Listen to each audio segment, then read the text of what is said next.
All right, let me show you what we're doing. We are jacking up this house, the entire house, about 18 inches.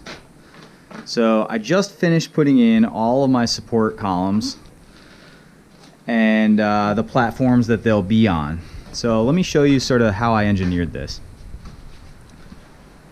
So first of all, we've got a triple laminated 11 1/4 LVL here. Sorry, it's a little dark, so it's hard to see.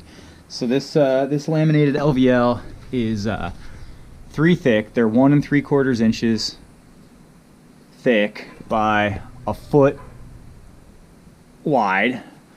So we've got a 24-foot beam here going across the house, and then in the front we've got a 12-foot beam. Same deal, triple lam LVL. So let's go back and I'll show you what the procedure is going to be here. So under each post, which are these pressure treated 6x6s, we've got the 6x6s adhered to the lam beam with these 2x6 kind of fingers or fork, right? So that's kind of held in there. And then next to the 6x6, I laminated, well actually I just toenailed in because it doesn't really need to be strongly attached to the 6x6 because all of the force is going to be vertical in it. But I put this 4x4 on each of the posts and then left space down here for our 20-ton jacks. Okay, so the base is 6x8 railroad tie. There we go. And 2 of those doubled up, and then on top, spread it across them, is some 2x10. I had extra stair treads from the old deck that was here. So the idea is we'll jack from the jack post here, this 4x4, and we'll go up like 1.5 inches at a time and put just a piece of 2x. We'll stack up under there until we have enough that we can put one of these 6x8 railroad ties under there, and we'll kind of crisscross as we go up, and we got to go up 18 inches. So that's sort of the general idea and engineering behind how we're going to jack this up. So there's 5 posts on each side, 1 2 3 4 5, and then the same deal over on the other side. And then the center beam of the house, which doesn't have a whole lot of weight on it because there's nothing upstairs at all. Most of the weight is from the roof load out to the walls. So this center beam is just going to be supported by these telescoping lolly columns. As we go up, we'll adjust them and send the middle beam up with those. I may put in a couple like 4x4 posts with bracing similar to the ones you see here, just so that you know, it's a little bit of additional safety. I toenailed the lam beam in at like every other joist. So the lam beam is toenailed into those joists that you can barely see because of the light here. So there shouldn't be any, you know, ability for the house to slide off this lam beam because there's like, you know, 20 screws or whatever in there. With regard to these braces, these 45-degree braces, I used 4-inch structural rated screws, and I did 3 in each. So so these are really tied in here. I mean, there's nothing that's going to move this post, especially if it's got any weight on it. But even if it didn't have weight on it, it's just locked in. It's not going anywhere. So we'll be pretty safe going up here, and we're only going up 1.5 inches at a time. So we'll have to put another telescoping lolly column here in the front to carry the center beam of the house off of our. We're gonna actually, so this wall that we built, we have to actually rebuild this wall.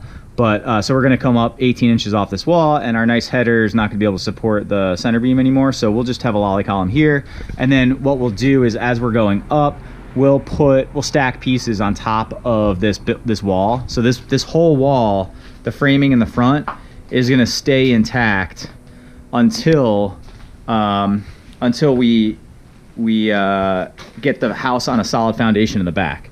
So the reason we're doing all this, right, is we got our footings poured. So we need to build a concrete wall from that goes up from the footing 9 feet to the sill plate. And we need to anchor the sill plate into the poured concrete wall. So that's why we need extra space here to bring the whole house up. And I'll show you also why we're doing it is because in the back of the house, grade back here is kind of sloping toward the house. So what we would like to do is raise this up and then regrade the backyard so it's pitching away from the house, so we don't have to deal with any water problems. So that'll be good because this will be a 18 or so inches higher than it is now. So that's the procedure. I've spent a lot of time triple checking all of my fasteners and everything, so I think we're pretty locked in here. Here's kind of a side profile. You can see each of the 6x6s has one of these 4x4s laminated onto it, that we can use as sort of like our jack post, I'm calling it. And then we'll slowly build up our stack of 6x8 railroad ties underneath the 6x6 posts until we're up 18 inches. And we'll as we go, we'll screw all that stuff together to make a really solid base under each post, so that nothing's shifting around. And we may even do some more 45 braces, like all the way to the bottom or something like that, just to make sure nothing's shifting around. I don't expect anything to shift around anyway. The house itself, has all of its sheathing and everything, so it really can't fold. So I'm not too worried about that. And at most will be like 1.5 inches over 24 feet out of level as we're going up. So I see no issues there.